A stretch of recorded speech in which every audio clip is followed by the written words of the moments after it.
lupus, el tratamiento del lupus tiene que ver fundamentalmente con el tipo de compromiso. Si el compromiso es leve, si es moderado y si es severo. Entonces, la droga de elección, la droga de base, que cuando haces diagnóstico de lupus, el paciente debe tomar para remisión, en todos los casos, mantener la remisión, si el paciente está tranquilo, una vez que ha habido remisión, es la hidroxicloroquina. La hidroxicloroquina es la droga de elección en lupus, recuérdenlo siempre, es la droga que se va a dar, ¿no? Se va a dar de fondo, digamos así. Y entonces, ¿qué cosa es una enfermedad leve? Una enfermedad leve generalmente no hay afectación de órganos vitales, ¿no? Y sobre todo son síntomas constitucionales o brote artrítico leve o simplemente de piel. Entonces el manejo en el leve pasa fundamentalmente por tratamiento tópico, porque es generalmente la expresión en piel, sobre todo el rash malar, o puede ser también a veces el lupus discoide. Y se recomienda siempre de base tener la hidroxicloroquina como medicamento remisor de base. Y entonces ese es lo característico. Entonces, generalmente lo más frecuente es lupus cutáneo agudo. Las poliartralgias. Entonces, incluso a estos pacientes se los puede manejar con antiinflamación nomás, AINES. Ok. En cambio, la enfermedad moderada ya todavía sigue sin afectación de órganos vitales, pero ya hay vasculitis, hay evidencia de vasculitis cutánea, hay evidencia de serositis, de artritis, muy similar a R, o sea, ya una poliserositis, una polisinovitis, o sea, ya poliartritis clásica, las erupciones que van a ser en piel más moderadas o la presencia de citopenias o el hecho de que no responda al tratamiento estándar con hidroxicloroquina. Entonces, el manejo moderado implica agregar corticoides. Entonces, el manejo moderado implica agregar corticoides.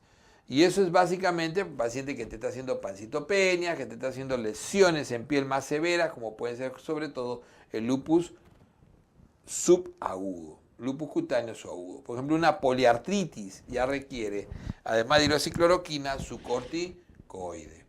Los hematológicos con expresión de, por ejemplo, de PTI, no menos de 100.000 plaquetas, o con expresión de anemia hemolítica, requieren tratamiento pleno con corticoide 1 miligramo kilo peso. Y el lupus cutáneo subagudo, que son lesiones más extensas y severas en piel. Esos generalmente están asociados al uso de corticoides con hidroxicloroquina.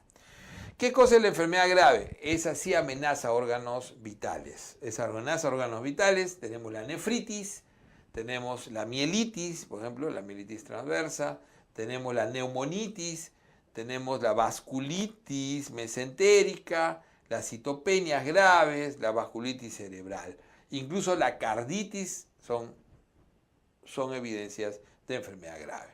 Entonces podemos tener compromiso pulmonar. Cuando nos preguntan compromiso pulmonar más frecuente en lupus, ¿qué cosa pensamos? Pensamos en infección primero.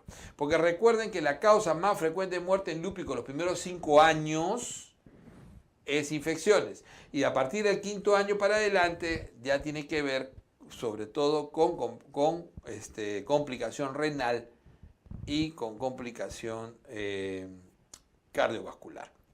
Entonces, complicación renal. Entonces, estos pacientes, cuando te dicen un paciente lúpico que tiene un infiltrado pulmonar, ¿cuál es tu primera posibilidad? Que sea infeccioso. Esa es la primera posibilidad, que sea infeccioso.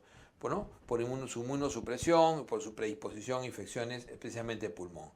Pero sí existe la neumonitis, que es rarísima, pero existe la neumonitis lúpica en las mariposas característica.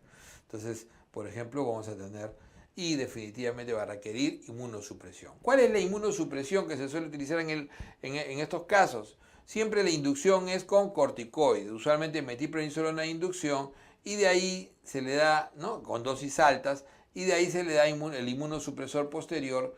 Dependiendo del tipo de compromiso, hay preferencias para usar ciclofosfamida, micofenolato, mofetilo y la azatioprina. Entonces tenemos así la neumonitis lúpica, que suele utilizar azatioprina, tenemos la carditis lúpica, que también suele utilizar azatioprina, tenemos la vasculitis cerebral lúpica, que suele utilizar ciclofosfamida sobre todo, además de la inducción de corticoides, y la nefropatía lúpica, que suele tener su inducción de corticoides y el micofenolato como tratamiento habitual. Hoy en día también se está utilizando rituximab en algunos de estos pacientes. Entonces, este es el manejo fundamental del lupus asociado a este nivel de daño leve, moderado o severo.